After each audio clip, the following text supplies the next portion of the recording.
Okay. Hey guys, what's up? Evil Zombie here. So I'm re-recording this because last time I didn't have the microphone on. All the joys of it.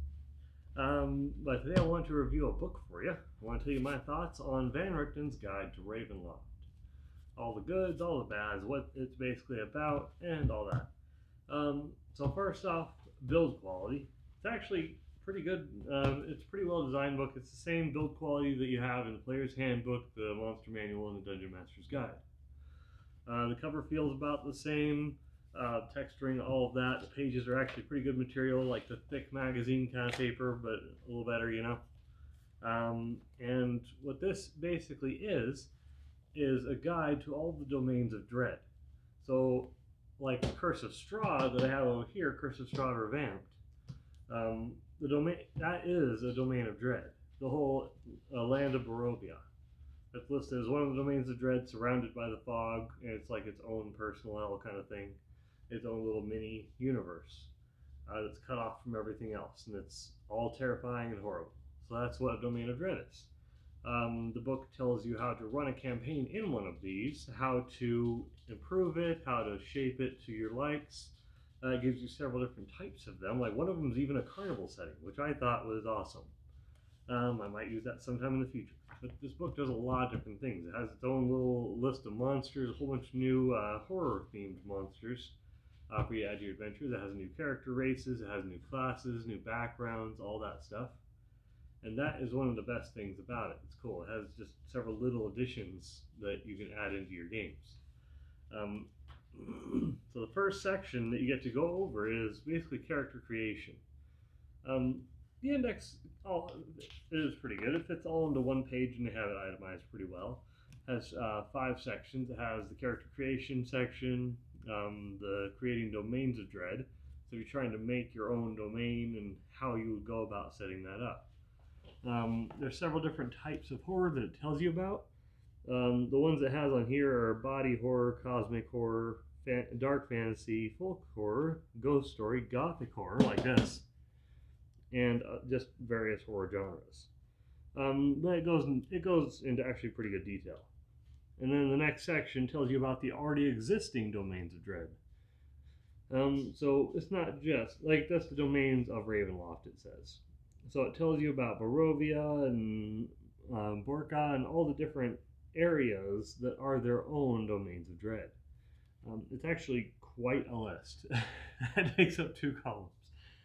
And then we get into the section 4, which is the horror adventures. So the domains of dread are all listed out and described in pretty good detail. Like it tells you the basic setting, the basic plot, and all that stuff of each one of these, like the Curse of Strahd, in this book even. You just get the actual book, the actual Curse of Strahd adventure if you want to go into great detail with it, you know. But this is a good way for you just to kind of jump into a world really quick. Next would be horror adventures. How to run a horror adventure is basically what that section's about. So how you would do different kinds of curses, or how you would shape people's nightmares in game, which is actually a whole mechanic they have now, because they were basically saying, since you're in a domain of dread, nightmares can be reality. So anything you can imagine can pretty much happen to them, and it tells you how to creatively do that. So it just gives you a lot of different ideas.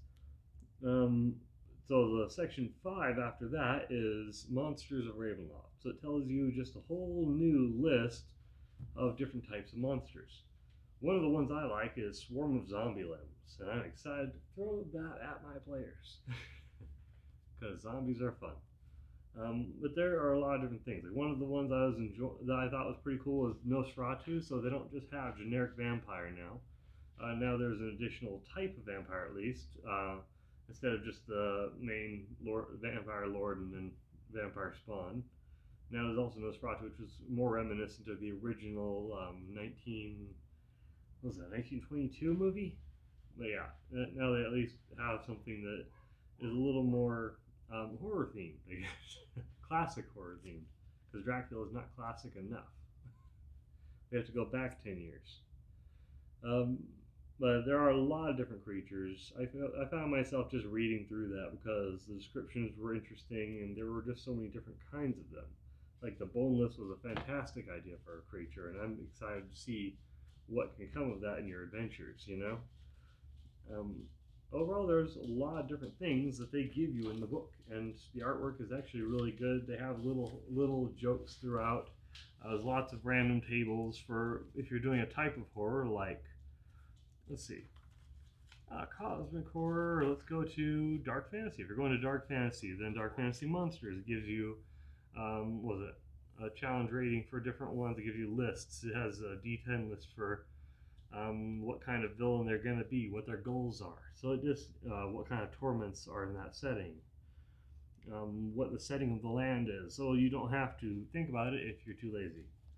If you want to be a lazy DM, then you can just roll the dice and it will give you at least a general guideline for what you could do. But there's a lot of things you can do in this book, and I'm actually quite happy about it. A lot of people on Amazon seem to be complaining about their overuse of political correctness throughout the book, and I haven't found a single example of that. I've read it, and I haven't found anything. It's at least, it must be hidden within the paragraphs, so it's really not that bad. It focuses on the horror, and it does that right, so go enjoy the book and ignore what all those negative reviews are saying, because that's just people basically standing on a soapbox. It's a good book, it's well written, and it tells you all about horror, which is exactly what I got it for, and it'll help me shape my adventure a little better. So that's my opinion. I think it's a good book. I think it's worth it. At the time of this review, it's about $25 on Amazon. If you find it cheaper on sale anywhere or on eBay, awesome. But normally, D&D books don't ever get cheaper than just what price they're set at, because the books never really depreciate in value, so even used ones always sell at basically the same cost. So good luck with that. Hopefully the review was informational and you guys learned something. Hopefully it was helpful. Thanks for watching. Bye.